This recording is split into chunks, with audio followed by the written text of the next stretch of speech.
Does everybody love BINSRs? Love it! Good. No. As a real estate agent, the most frustrating thing about the entire transaction for me and my clients is the BINSR inspection and repair.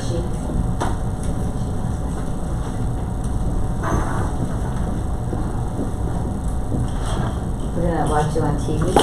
We're gonna watch a quick video.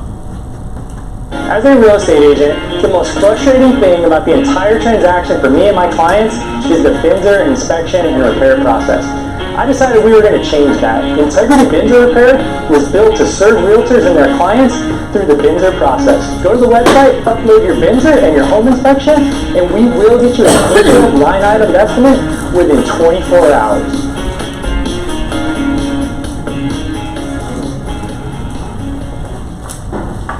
क्या धीरे मतलब आप अपने paper निकालेंगे कहीं loan लिया.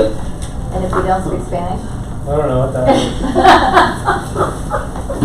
Okay, so I showed you that quick video just so you guys have an idea of who I am and why I'm teaching this class today. So I own and operate a BINSR repair company. It's one of the things we do. First, I'm a real estate agent. That's how this all started. So for years I resisted building a big team model. I was just trying to grow as big as I can while staying as small as I can. What I realized is I was spending a ton of time negotiating BINSRs, dealing with contractors, or not dealing with contractors. It was an issue.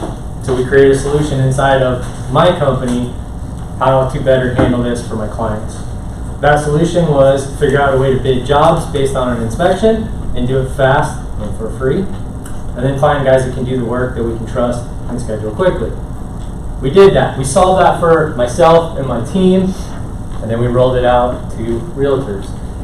I tell you all this to tell you why I'm here today. We see hundreds of BINSRs every single week.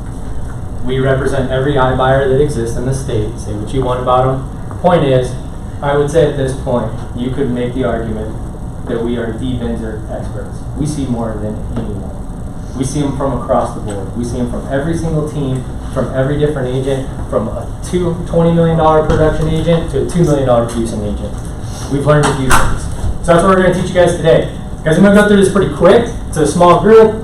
More than anything, I would like to save some time at the end to just real-world questions. If you guys are actively working BINSRs, real-world problems, we've been called into the ADRE, Department of Real Estate, WEMAR, every organization in the state, CERAR, to mediate BINSR transactions because we see that thing. So let's get started. I told you all of that just so hopefully you guys understand and we'll take away something from what we have to teach today. The other thing that is really important to us, this isn't about our company and what we do. There's other companies that exist that offer a similar service. The point is how you guys utilize a service like ours, somebody else, to be better as an agent, better represent your clients. More importantly, free up more of your time and make your life easier. This is a great resource. These are not branded videos. There's nothing in here. We're not stealing your clients. You guys will have access to this through Kelly, through my home group. Every week we're adding home and care tips, improvements, videos. What I do on my real estate business, I send all my clients there before we do a home inspection. Why? Because it cuts down on my questions asked and my repair requests, because these are all commonly asked questions. There's a resource library for you that's over 100 videos deep. Go there, educate yourself. This is everything from auto reverse, toilet tank, wax ring on the toilet. These are all common BINSR specific items. This isn't Bob Vila home repair. These are BINSR specific items that you guys have all seen on inspections 100 times. These are items that clients freak out over when you and I know it's a $6 repair. And they're panicking. They don't need to hear from us. Let them hear from an expert. That expert, I guess, at this moment in time is me, which is awkward. Use that as a resource, guys. That's there for you. We used to have that as a membership site. It's free for you guys, for all my home group agents and anybody here. You don't have to worry about taking pictures, guys. We'll get the link to you. The reason that link is ugly is because that's the membership site back in. All right, let's get to 3 simple steps to winning a BINSR. We're going to go through this quick, guys. Let's hold questions till the end. I'll answer any questions you guys have. I'm a licensed contractor, licensed real estate agent. As a solo agent, we did over $22 million in production last year. As a team, this year we're going to approach $40 million. I'm not telling you this to brag. I'm telling you this because I'm still actively involved in the trenches every day as an agent. This business was created to help agents. It makes me some money, yes. If it wasn't serving agents, we wouldn't do it. What is the BINSR?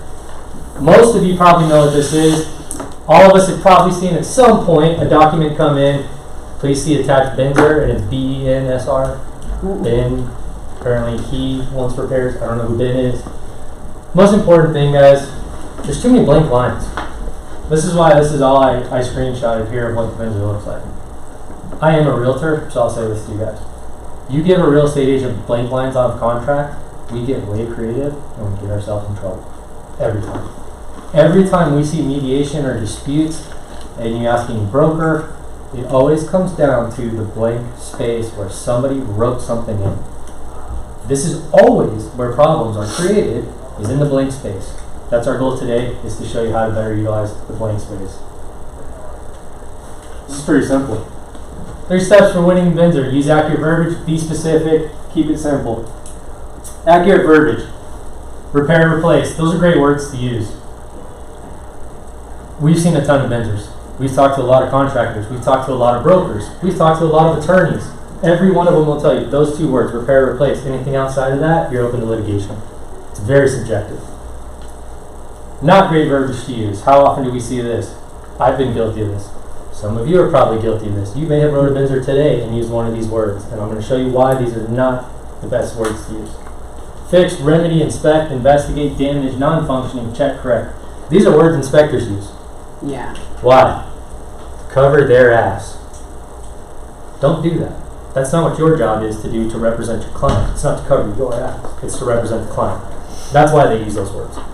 Because they are subjective. It's very easy to weasel your way out of something when that's the verbiage you use.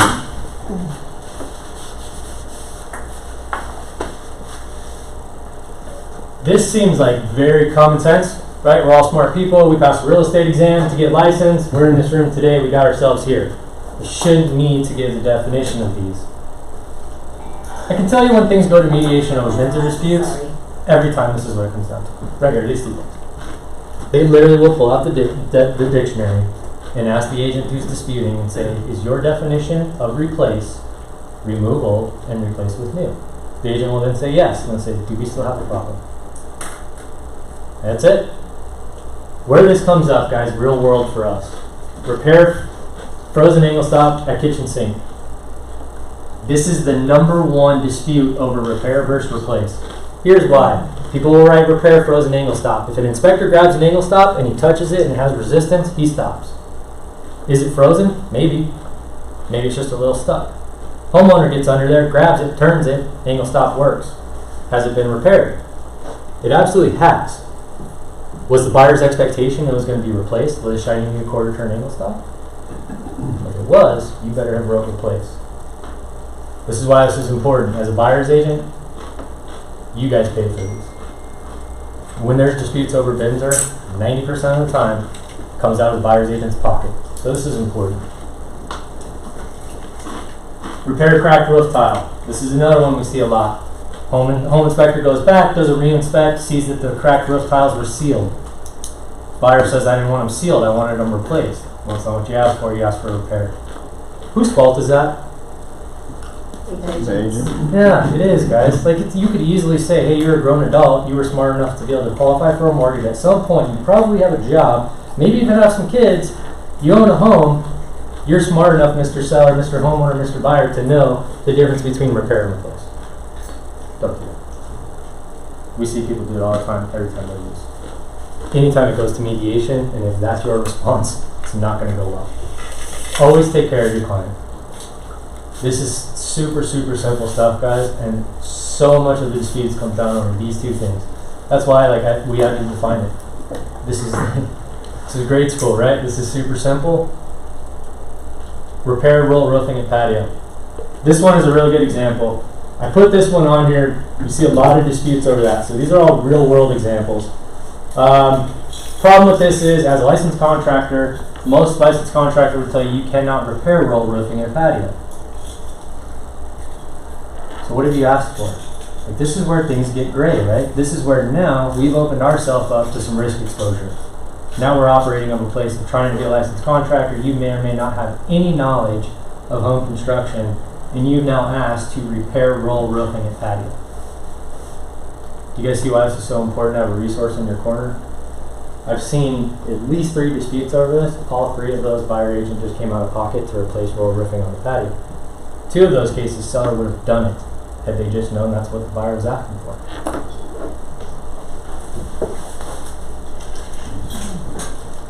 Super scary version. We're going to spend some time on this too. Fix. What does that mean, and who decides what fixed is? Remedy. Again, what does this mean? Inspect. Inspected. Yep, it's broke. What now? We see this all the time. Inspect AC. It's 10 years old. In Arizona, the average life expectancy of an AC unit is 10 to 15 years. Home inspector recommends that the AC unit should be inspected. Okay. And then you request that on the BINSR. Alright, you haven't asked for a repair. You just asked for them to inspect it. I looked at it. Look, I just inspected this clipboard. Cool.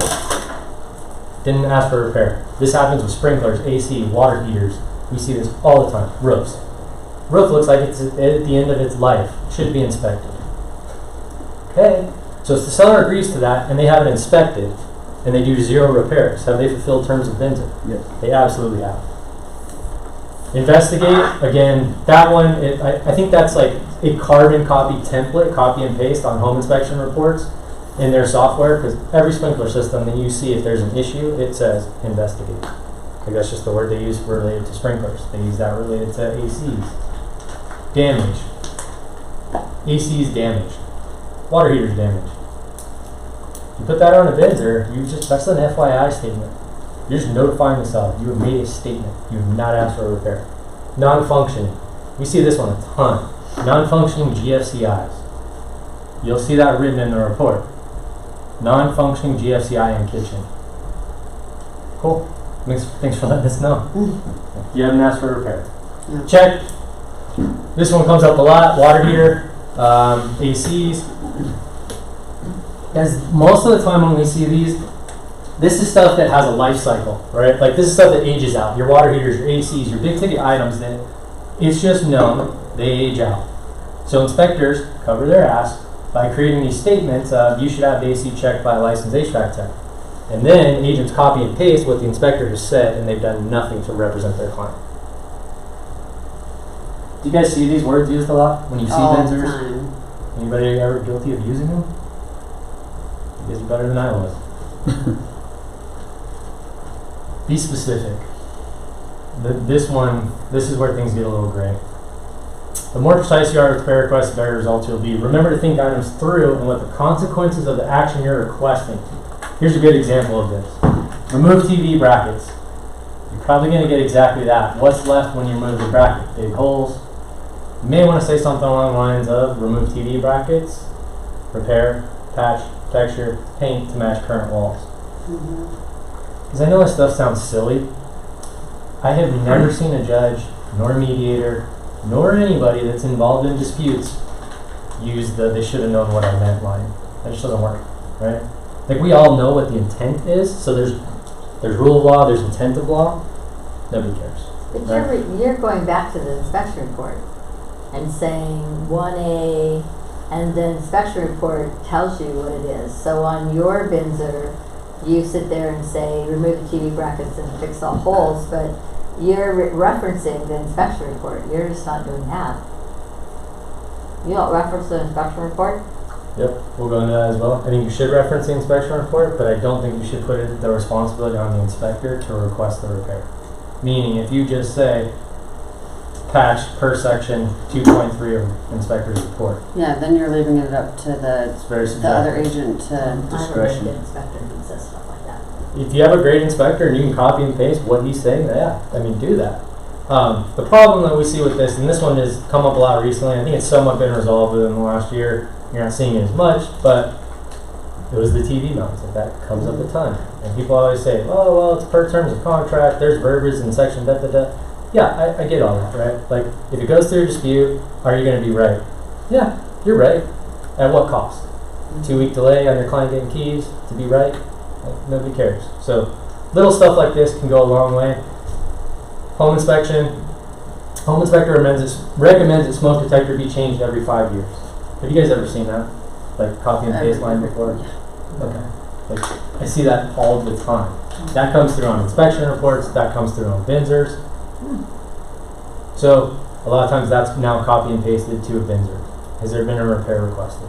There hasn't. Back to what I said, remember there's no, they should have known what I meant clause in the contract. Couple other things. So, what she was saying, reference inspection report sections, pics, and page numbers. I think this is great. Be as detailed as you can and as specific as you can. I will show you some real world inspections on how I would suggest and what we've seen work and get through litigation and mediation very, very effectively. Provide detailed location at property. This comes up quite a bit. Replace 4 damaged roof tiles on east side of garage. This is helpful. Like, it doesn't take us much longer as an agent to write in east side of garage.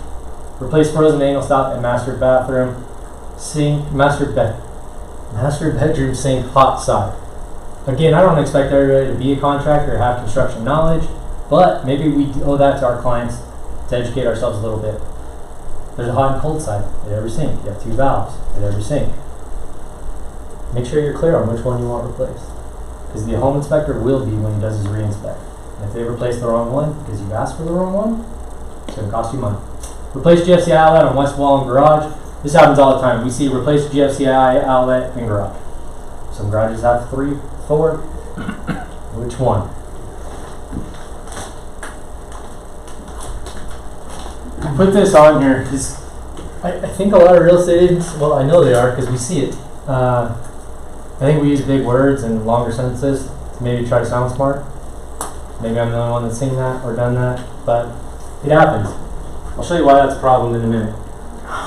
Over or under explaining things. Be concise in your wording. Don't try to be a junior plumber, inspector, electrician. Let the experts determine what's wrong and fix it. Sometimes people use a lot of big words, make the vendor sound official. Use clear, simple, plain language to get the heart of what you want done. Let their inspection report do the talking, like she was saying. Cite items in the inspection report and give reference page numbers, sections of the report where you want the items to appear.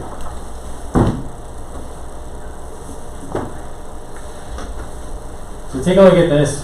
Would you guys say that's a well-written BINSR or not so good? Bad. Yeah. So yeah, they reference the section of the report, but what are they asking?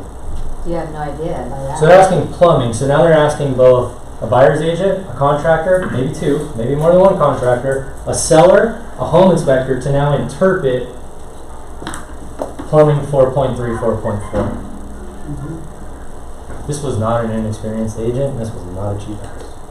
This was a problem. This BINSR was a dispute.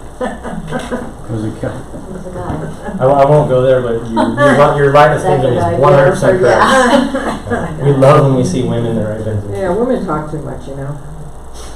Women also are not afraid to do see attached addendum. It's always the guys that will try to cram everything in, will delete like spaces, like will delete periods. Yeah. Anyways.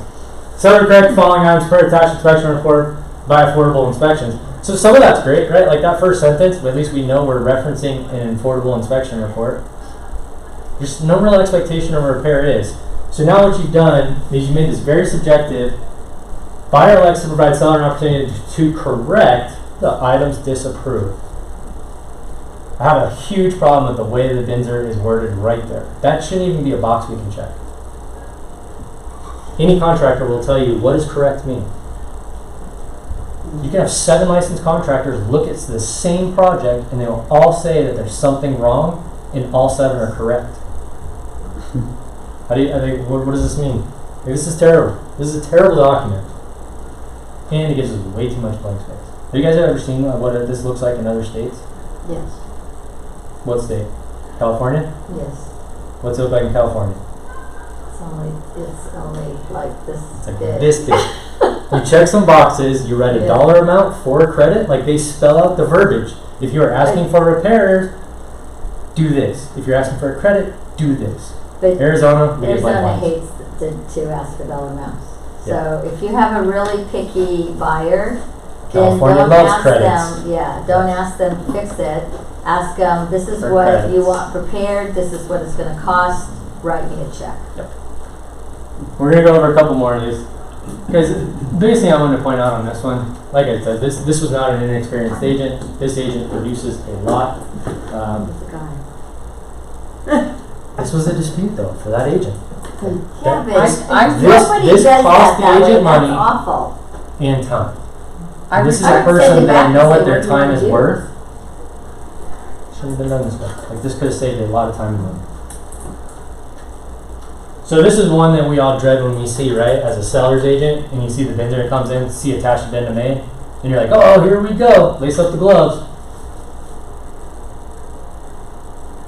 You don't see that as much with the as-is contract. You used to see that a lot before we Right, revised yeah, the the contract. warranted. Yeah, you used to see that a lot So- before we revised the contract. When you guys look at this, what is this good? Is this bad? Your seller, if you represent the seller, your seller's gonna hate it. Correct. As an agent, though, when you see this come through from an agent on the other side, you think, wow, that agent's representing their client well. They know how to write a BINSR, or what is this? No, they're picky. So buyer's picky. We know that. Here's what also we know. I know that when I see this is a good agent. Mm-hmm. They have spent some time to go through with a picky buyer. I know how this goes. We all know how this goes. Like, are you shitting me? You're asking for this? Mm-hmm. Like, we're gritting our teeth, right? And we're like, Oh, yeah, sure, we'll ask. Sure, why not? Oh, I think we could get him to do that. The whole time we're like, are you insane? This is ridiculous. But they took the time to do what was right for their client. Mm-hmm. This resulted in a huge credit. Mm-hmm. Like, everybody was pissed. Seller was pissed. Home inspector was upset because he got called for clarification. Like, nobody was happy on this BINSR except the buyer and the buyer's agent. Mm-hmm. And that's who sent the BINSR. Like, ironically, the only person that made out in this whole scenario was who? The one that took the time to invest in their client and do what was right.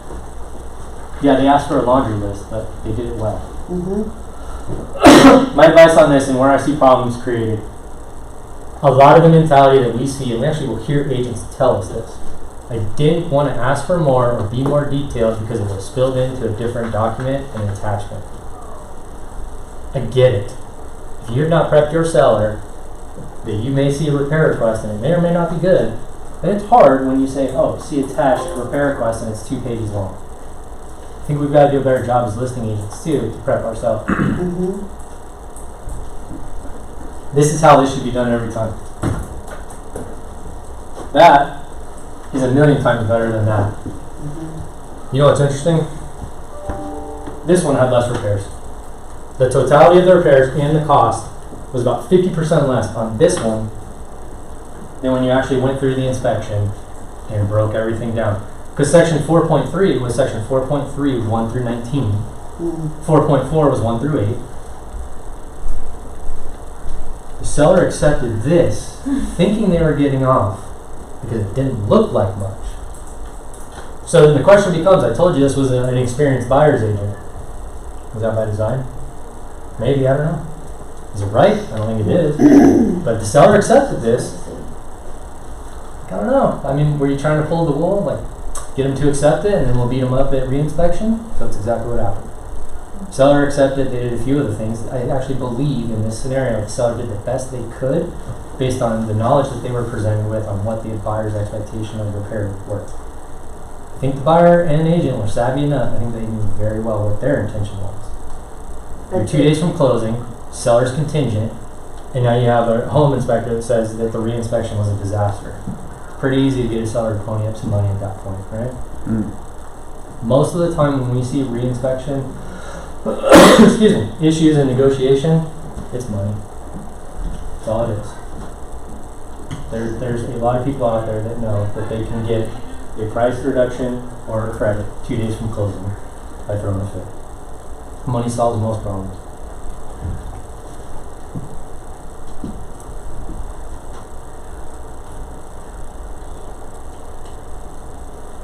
Thoughts? Decent, good, bad, ugly? Bad. Yeah, not so good. Evaluate. Repair. Oh, I guess that's a repair. Repair. There's a lot I don't like about this one. Focus size. There's some good direction here. Appropriate. Most brokers would tell you that anytime you try to put that license verbiage in there, that it's not a valid BINSR. I'm not here to dispute that or not. So I know that that's an issue right there that presents. Just a lot of it's subjective. Install door to master bedroom. What door? 6-panel door? Is there a door there? Mm-hmm. Are we putting a farmhouse slider door? Like, what are we doing there? If there's not already a door there, you haven't asked for a repair, you've asked for an upgrade. Sliding screen door. If it's missing, can you ask for it on the BINSR? Sure. Can. Oh. It's an invalid BINSR. You've asked for an upgrade. It wasn't existing. It's not supposed to be there. I was like, hey, I don't like the counter, so why don't you give me some granite? You can't put that on the BINSR. A lot of this stuff would be argued that this would fall into the same category. So it's okay, they cited some inspection items. The reason I use this one as an example is this is probably the majority of the BINSRs we see. They're like halfway there. Like halfway in no man's land, where if this went to litigation, the buyer's agent's going to be in trouble. They're like halfway there where they're trying to do what's best. This, I think, is lack of education. I think this is just, they just need a little more education, need some more advice from broker training maybe, on how to better write a BINSR. This was one that we used as an example because it got a little ugly, right? Like this was weird on the home inspection, on the re-inspect. All could have been clarified. This is a question we get asked a ton. First thing I will tell you is ask your buyer, don't copy and paste this verbiage now that you've taken pictures of it. Here's our suggestion. To some effect, and again, always talk to your broker first before you do anything. What we've seen, this usually some variation of these two seem to fly by most brokers, most title companies, most lenders. Seems to work most of the time. If you're pretty close here, and I'll tell you why. So, when the buyer needs the credit, meaning you've gone through the purchase, everything up front, when the contract is executed, buyer's coming out of pocket for something other than down payment. So then, in that scenario, if the seller offers a credit in lieu of repairs, the buyer can actually apply the credit. Everybody tracking? There's times when you get too much up front, it's hard to utilize the credit at the back. So, you have room for a credit, so then how do you apply it? Here's our suggestion on what we've seen work. Again, some variation of this. Seller agrees to a $1,500 credit in lieu of any and all repairs requested. Credit to be applied towards the buyer's closing costs, prepaids, home warranty, prepayment of HOA dues, and title and escrow costs. I always get the question now.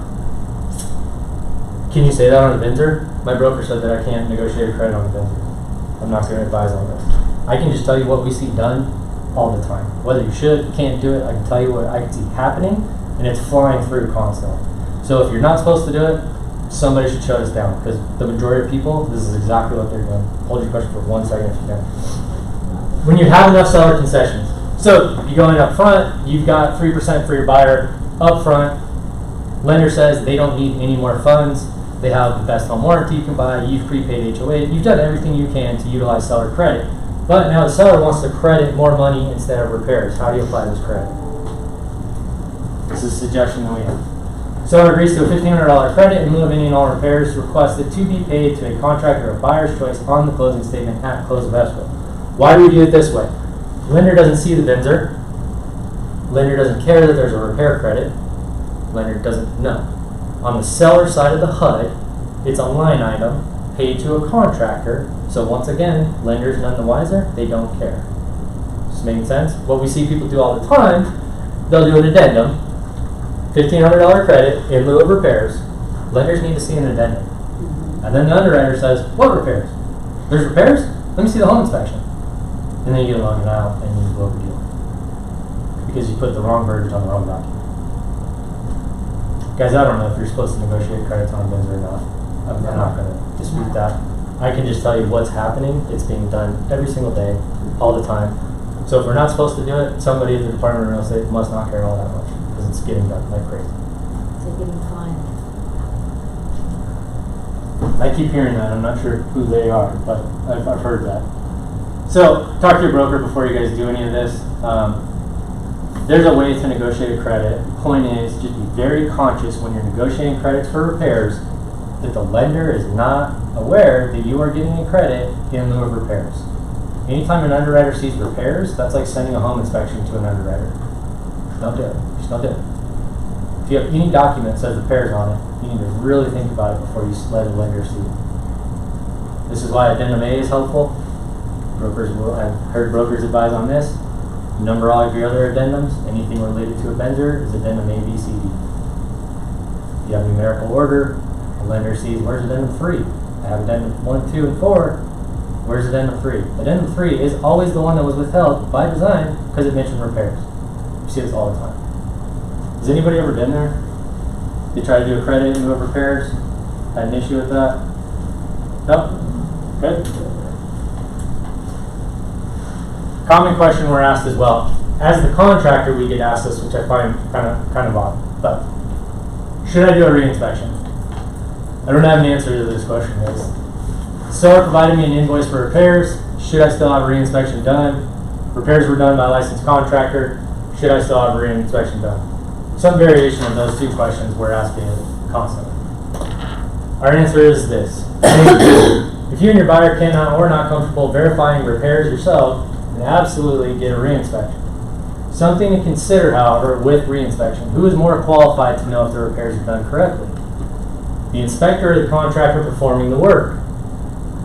We have seen the contractor's work to be completed correctly and to code, but the home inspector feels differently. We have also seen very poor work done by a licensed contractor.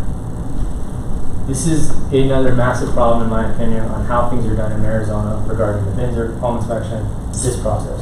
Home inspectors are not licensed contractors most of the time. There are a few that are. The ones that are cannot give you any contracting or useful advice if they do the home inspection on that house. So the question becomes, who do you trust? Do you trust the home inspector, who's probably never built a house? He went to inspection school, has some software in a tablet, and does home inspections. Do you trust the contractor that builds houses, who maybe used to build good houses, but now has a drug addiction and builds terrible houses? Because this happens, right? I don't know, guys. I don't know the answer here. This is an open discussion that we have all the time. I don't know what the answer is. Here's what else is interesting about Arizona. I hold the contractor license for our company. Do you know how many repairs I've done this week? 0. You know how many repairs I've done last year? 0. Do you know who hangs ceiling fans and does light bulbs at my own house? Not me. I'm your licensed contractor. So you write on a BINSR, work to be done by a licensed contractor. My company does the bid, we get awarded the work. My guys go out and they do the work. They're employees of my company, they're not licensed contractors. Most people don't know this. So then the question goes back to, I just told you that my wife doesn't want me hanging a ceiling fan, yet I have 2 ROC numbers.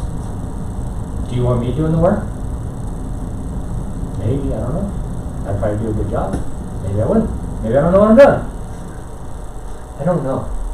I'm sorry, what's her Most name? of the people that do the work are not licensed contractors Well, in every Sherry. trade. Sherry brought up a great point. She There's said just it's a- not her home inspector. That's huge. You have got to trust your home inspector. That's what I always tell people. When this question comes up, my response is, do you trust your home inspector? Then have them do a reinspect. Okay, so I have Go. a couple thoughts on that. Please, go for I only reinspect if my buyer is not here before close. it. Okay? And if I usually represent sellers, so if my seller has a buyer and has things and we've done it, I will actually do the reinspect for them if their buyer's not here. There's no reason to do a reinspect if you have the receipts of used a qualified person, etc., unless there is the person suggests doing a reinspect. Like new roof, you got a new roof, I would reinspect that. There's only Right. certain things that need to be reinspected. You get a little squirrely if you reinspect everything, and in my verbiage as a listing agent, you will reinspect 10 days before close, period, or you have no option to do it. Because I don't want us You to already get see 2 days screwed prior to close. 3 days before we're supposed to close because they didn't like how something was done. But what buyer's agents really crack me up at is they don't educate their buyers on how the repairs, etc., should go, and you get asked to do cosmetic stuff. Cosmetic is cosmetic is cosmetic. Structure is what goes on a BINSR. Structure, period, in a discussion. So as a selling agent, I get a deal. Can we turn that I'll camera send around? an email. I'll send an email to the buyer's agent and say, we will accept BINSRs with structural items only. Do you agree to this? And make them send it back to me. So the interesting thing, and I always reference when I do a BINSR, I always reference the inspection report. But the irony is you don't know if they don't say replace or repair. You don't know. And so if I have a buyer and they want something and they don't want money, then I always say replace, replace, replace, replace, replace. These are what I want replaced, these items, this reference, period. Because now it's gotten really squirrely because of the as-is contract. Agree. So all that was, Does that make sense? it made a ton of sense, and I think it's pretty similar to what we said. Like there's times I'll do a re-inspect, like frozen valves. Okay, well, like this is a valve turn. So I don't know the answer to this, guys. I think it's a conversation you have to have with your client. I can tell you when we have clients that, this sounds terrible, but when you've been doing this a while, I'm sure you're probably the same, we call them future risk, meaning they're like the client that every time they stub their toe, they're going to try to sue somebody on the threshold of the door at that house for like the next 10 years. You guys will have some at some point if you haven't got there. It happens. Sherry knows. So, point is, those clients, I pay for a re-inspect. It's $150 for me to go here. And then I make them sign it. Like before they close, that's their final walkthrough. Like just a hard time, just gotta cover yourself. Like you've done Cover everything. your ass. You've done everything to do your due diligence. If you represented them well, which is exactly what Sherry was saying. That's all I got for you guys. Guys, the biggest thing I really want you to take away from this, we see a lot of BINSRs. We're not the only company that provides a service like this. There's other companies. I don't want it to be about our company. The biggest thing is get somebody in your corner. I would say that a service like this has been more valuable to myself, my team, some of the bigger agents that we work with. We represent most of the large teams here in my home group. It saves time. It saves them so much time, energy, and money. And most of them are not even presenting a BINSR and inspection to their client without having a bid. That's a whole conversation and sometimes 24 hours of review of your life you've just bought back. And what's the point? Because the first thing that they always say is, okay, well this looks great. How much does it cost? Do you know anyone that can do it? So that's like, okay, well let me get you a bid and I'll call you tomorrow. So now just present it at once. Like all these little things save a ton of time. They build overwhelming confidence in your buyer. The last thing I'll leave you with on this, and we'll take some questions, is I told you at the beginning that I'm a real estate agent first and foremost. Like that's my primary source of income. I love it. I'm passionate about it. Like it's cool to help families. We are the we're the epicenter for the iBuyer stuff. And all I hear every day is agents around the county when we go speak complain. You can say, oh, I can't believe as a realtor you work with iBuyer accounts. I'll tell you this. We see more and more iBuyers, and then we see more and more complaining agents, and then we see more and more agents do less to represent their clients well. The iBuyers exist for a reason. We failed to do something and offer a service as a community of realtors that allowed them to exist in our space. So let's just be conscious of that. The BINSR, this is the biggest differentiator between a live body, you sitting in this room as a realtor with experience that Sherry has, and the knowledge that she has from the iBuyer software from Silicon Valley. Be a lead in this.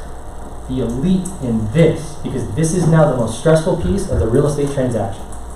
This is the only piece right now that a bot can't do. A bot can't do plumbing repairs on your house. Software has made real estate very, very simple and very, very carefree for the right person. This process is where you will excel. This is where you'll get referrals. Hold their hand through the stressful repair process of seeing the last variable through to closing, and you'll build a relationship forever. This is also where you kill your crew. You start referring bad contractors. It's not the contractor's fault, it's whose fault? Source of the referral, every time. So be conscious. If you don't have somebody you recommend and that you can trust, I tell people all the time, you have a pool guy. I don't have one right now. I did, he burned me. So I don't have a pool guy. I just tell my clients that. Like it happens all the time. Sherry would probably test this. Like if you don't trust them at your own house, don't refer it to someone. You are better off to just say, I don't have anyone at this time that I trust. Guard this process, guys. Hold your client's hand. Like, own the repair process. It's about the last piece of the transaction that we as agents really control. Like we have a lot of negotiating that we can do here. This is where we can actually like stretch our legs and show that we have some skills. Any questions? You had a question? Go. Yeah, it sounded like you said that, like, you submit the inspection on your website and that, like, what you want fixed, and then you guys submit an estimate. Do you Yeah. schedule the work then too? So for us, you just you upload the BINSR and the home inspection, and you get a line item bid within 24 hours. Okay, It's free from that point. If you guys decide to use this for the work, but you guys have contractors to do they're all the all work? employees. Okay. Yeah, we don't sub Perfect. anything out. Everything's done Okay. in-house. We don't do pools and ACs right now. Okay, perfect. Oh, hi. What's going on, man? Hey, Been a while. Yes, just got a quick question. Yes. I represent the seller. Okay. The refrigerator was working at time of contract. At closing walkthrough, it was not working. What are my choices? Because right now we're trying to get another like kind fridge to be Okay. put in there. Okay, so you represent the seller. Refrigerator failed. Seller's okay. They're trying to do what's right. Do you want to put a working fridge in? Is the buyer giving you any problems with that? Some they want a brand new one, but and then they want a course. refurbished one, and then we Okay. got them down to we found something on OfferUp. Okay. So I would talk to the broker. I've been there in the past. What we've done is taken like a receipt from like Home Depot or wherever you're buying that appliance from, have the buyer sign off that they're accepting like, hey, this is like kind. We're agreeing this will work to be in the home. Here's why. I mean, we've done this with ceiling fans. They're like $50 ceiling fan. So it's pretty common. I hate to be that guy, but talk to your broker on that first. But Yeah, I did. I sent an email to John Dyer. He's Okay. the equivalent of Yep, the fridge. exactly. And I sent the other agent email to say this is the link on OfferUp that your buyer seen. and I think you've done everything as you should. Are they going to throw a fit? Probably. Like they're just going to try to get a new fridge, right? Like that's one of those things. Like, is it a complaint or like is it an objection or a complaint? Right? They're just complaining. So someone else. Go ahead. I know earlier you said, first off, I'm kind of new as a realtor, but Okay. you said picking a really good inspector hat, so how do you find them? I would say whoever you trust in real estate, go there. See who they're using. Credentialed. There you go. Liberty. Don't just pick someone nice guy. Very good. Dave, Okay. start there. Your broker probably has some good preferred partners that they recommend. Go to other agents that use a lot Yeah. of inspectors and ask who they use. I think the biggest thing that I look for when I see inspections, not that I'm looking for an inspector, but I pay attention when I see inspections, how they're written. Not the copy and paste software, right? Like where the inspector actually puts in his notes. Biggest thing you want to look for is how opinion based are they? Because they shouldn't. It's not subjective. Like a home inspection is not really a subjective process. It should be very black and white. I get there's a little gray, but not nearly as much as we see. And then the guys that just run, meaning everything they write is, you should have a pool guy look at this. You should have an electrician look at this. You should have the AC guy. It's like, what the hell are we paying you for? Right. So you're paying me to tell me that I should have a home inspection? I thought that was your job. So you see a lot of that too. That would just kind of be my suggestion, but I think like Sherry said, just take advice from someone that's killing it, that you trust. Someone, Well, an Go. inspector too, I interview inspector, or did before I have mine now, and they also have to not scare the client. So there's a lot of inspectors out there that do really stupid stuff. And GFI is a $2 deal. I can put one in myself. So when the guy says there's 10 GFIs that don't work, and then you have some little person there going, oh, that's really bad. No, it's really bad. It's $20, right. and somebody's time. So you need to also go to all your inspections. I can tell you most of the time agents do not come to the inspections, and I'm at every single inspection. Because you'll learn what's on every inspection, like a pan and the siphon hose on the front. And there's some things that are on every inspection because they don't ever have those things. And they're $2 deals. And so you need to have an inspector that you like, that will not scare your client. It's like going to a doctor. You know, if they're going to scare your client away, Does then everybody go that's to a their problem. inspection reviews? Every time. Good. That's really unusual. Me too. I go to all of them. Sherry, how long have you been doing this? 8 years. Produced pretty well? Pardon? Produced well, right? Numbers are I good? have a nice lifestyle. Okay. where I'm going with this is like, look at that. She goes to every one of her inspections. And I go, Guys, I can't stress enough. Like, there's like, if you look at the real estate transaction from day one, from like showing them a house, getting them pre-qualified, that like beginning to day of keys, where do you actually really bring some serious value?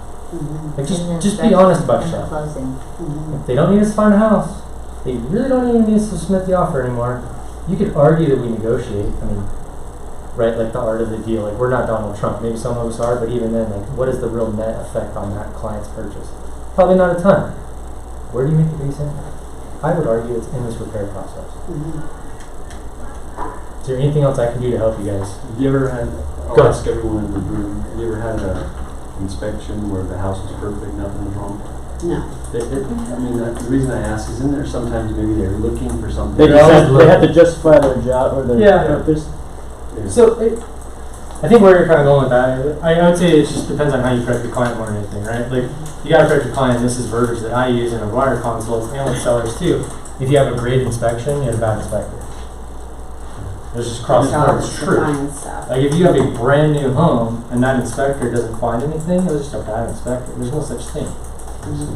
So, to that extent though, if you have a very clean, well done house, yes, they reach and they find stuff to justify their fee, which I strongly disagree with as well. Right, But so that's my point. well, I think a lot of this goes back to how you coach your client. So I shouldn't tell you how to advise that, but before we even schedule the home inspection, as soon as my client's under contract, we send them our 2 most recent inspection reports and what the result of those was.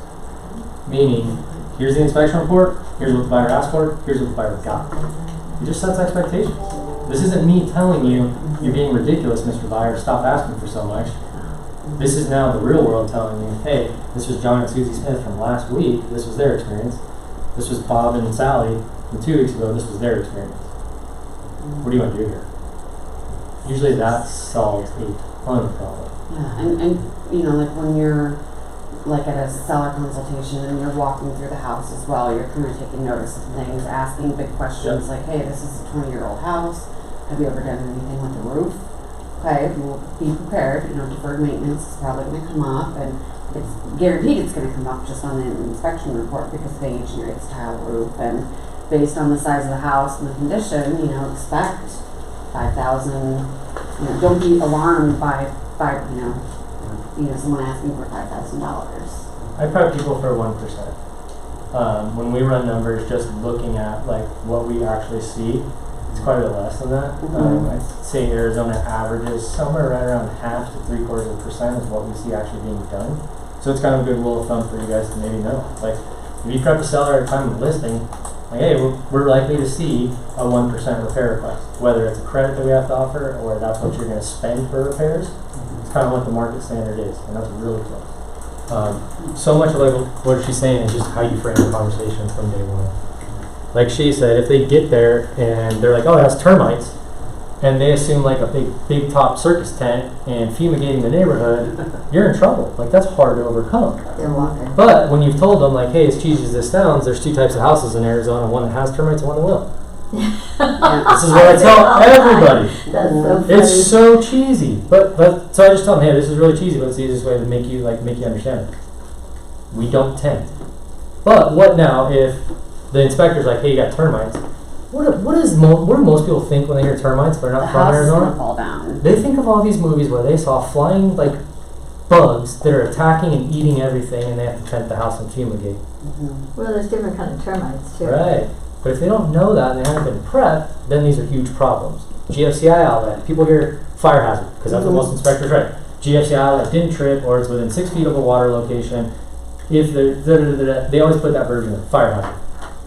Single mom of 3 kids with 0 construction knowledge sees fire hazard GFCI outlet. She's like, I'm canceling. Like, you're canceling over a $20 outlet. Like, I'll have this thing fixed before you can sign the cancellation.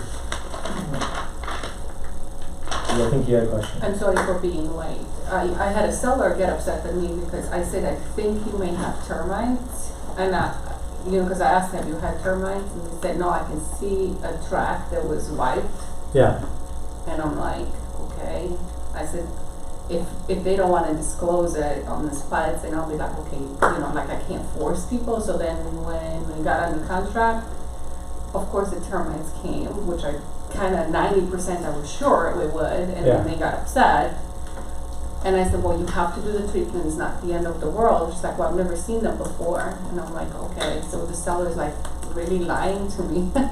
You've lived in the home for almost 20 years, how could Yeah. you not see it? Yeah, you didn't see the brown tube And then running so out? so like I said, you just have to treat it. I mean, all homes after so many years will have some termites at some point, but they still got upset. And they said after the treatment, they actually saw more termites than before, and the treatment brought them over. And I'm like, who's so angry? He said, oh, well, like, I can't. It's a conspiracy. Where's experience? What's your thought on this? You know, when you represent the seller and the buyer agent, is there a way to like to find out if that buyer agent is going to be one of those? You know, because they trying to show to their client that their value. Because I represent a seller and I have that agent and I'm like, you know, you seem like trouble to me. Well, you can't do And that. then, well, I mean, because we have multiple offers. Yeah, it's So I'm like, you seem like one of those that just kind of like grab me by the neck throughout the whole time. And you know what?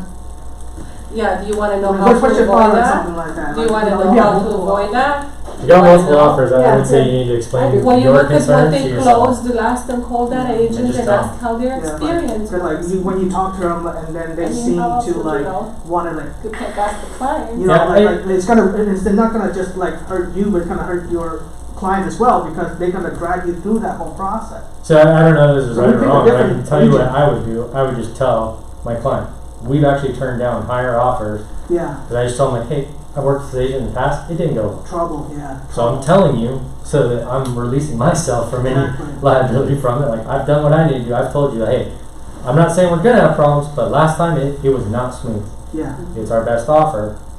What do you want to do? Okay. Yeah. I do say. I think you have to. I'm Like, if you're worried which about it, agent's cracked? if you guys are already butting heads and it's not starting well, Yeah.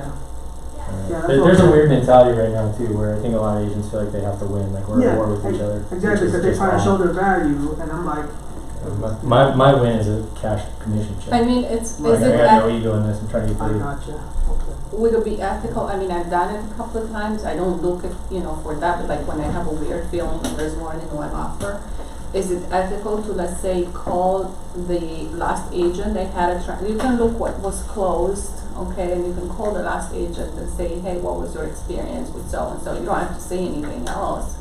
If that's not ethical, then I think we need to reevaluate the definition of ethics, right? Like, Yeah, I'm you're just doing it because you're representing your client, right? Because you have Right. concerns, so Right. I would do it.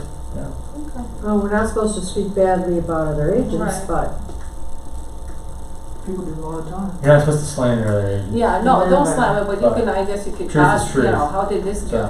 Yeah, how was their communication? Yeah. Like, yeah. I mean, I think there's stuff you can ask, just the same way we vet lenders and. so you ask and you may or may not get the right answer, but if they tell you a whole bunch of stuff, then you've got the information. Right. You do what you could, If right? they don't tell you, then Yeah, that's you no don't different know. than when we try to vet lenders.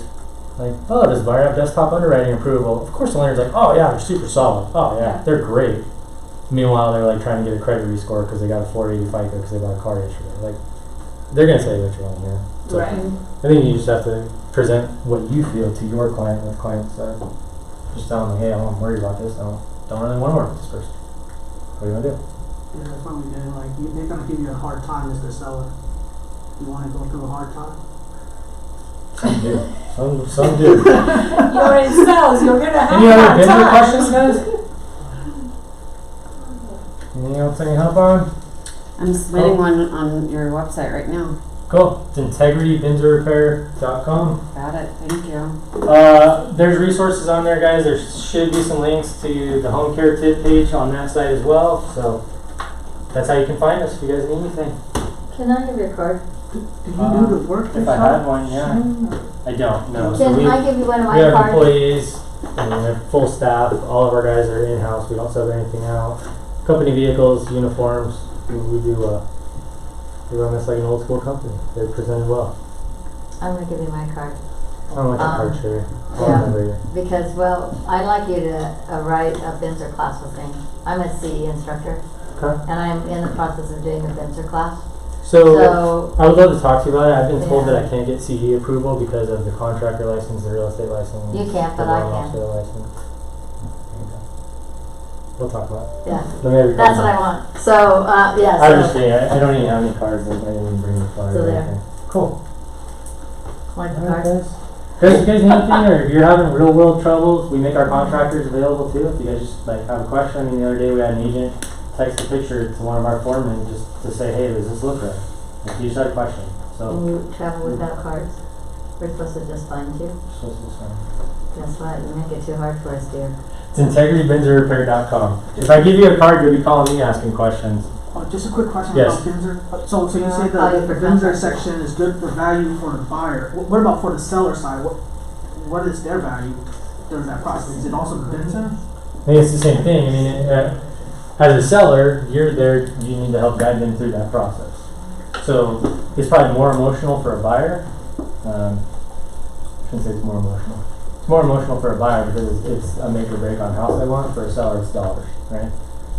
So, yeah, I mean, I think that's where the value comes in, is how you navigate and guide them through that. So many people, like, we get calls all the time. Oh, my agent told me to give you a call because I got this BINSR thing and I need an estimate. What? She just uploaded one right now. Like, why is the client calling me ever? Like, usually my response goes something like this: do you have a realtor?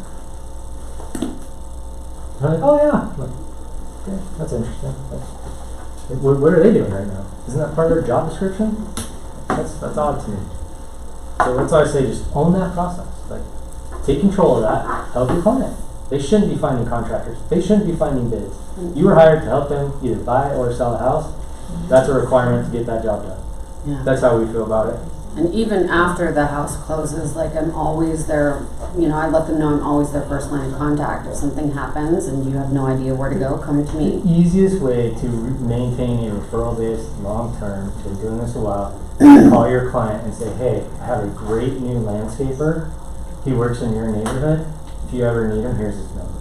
Mm-hmm. Like, who says, thanks a lot, real estate agent, for calling me and plugging me with that? What if they do a bad job? That's why I said that. You gotta make sure it's somebody you trust. Yep. Thanks for your time. Oh, thank you. I appreciate it. And I hope a little of that was valuable. It's all pretty straightforward, but I think, well, maybe you wouldn't be amazed on some of the stuff we see.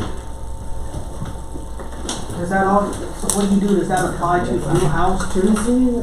We do some new construction. I can tell you this, new construction, they'll never use us to do the repairs. They're always going to have the building bid, which is fine. We'll still bid it. I haven't met her in person yet, but You know, I'm doing a just deal with her. the builder doesn't like it. Here. No, where is she from then? Oh, I have no idea. All right, guys, I'm gonna run to my next one. Thank you. So, Thank you. will you really? Yeah, because I want to do a CE class on a BINSR, because it's such a pain in the ass for some of these BINSRs, you know, and you can tell they have an issue. No, I think they record it. And it's just a rush recorded. If things are gonna go south, that's when it goes south. Makes me Well, and crazy. this is why I think there's such a need. Because we work so hard to secure the client, to get the client in contract, and then we see deals fall apart over. I mean, literally every day we see deals blow up over $20. So it was, and they are starting to find people. I'm happy to hear that. She's getting reviews now, and they're starting. And I thought the class started at noon, so I So that comes up in meetings all the time, when we go to meetings. Sure, you have a question? Sure. So how do I go to that class? Oh, so that's Within the year?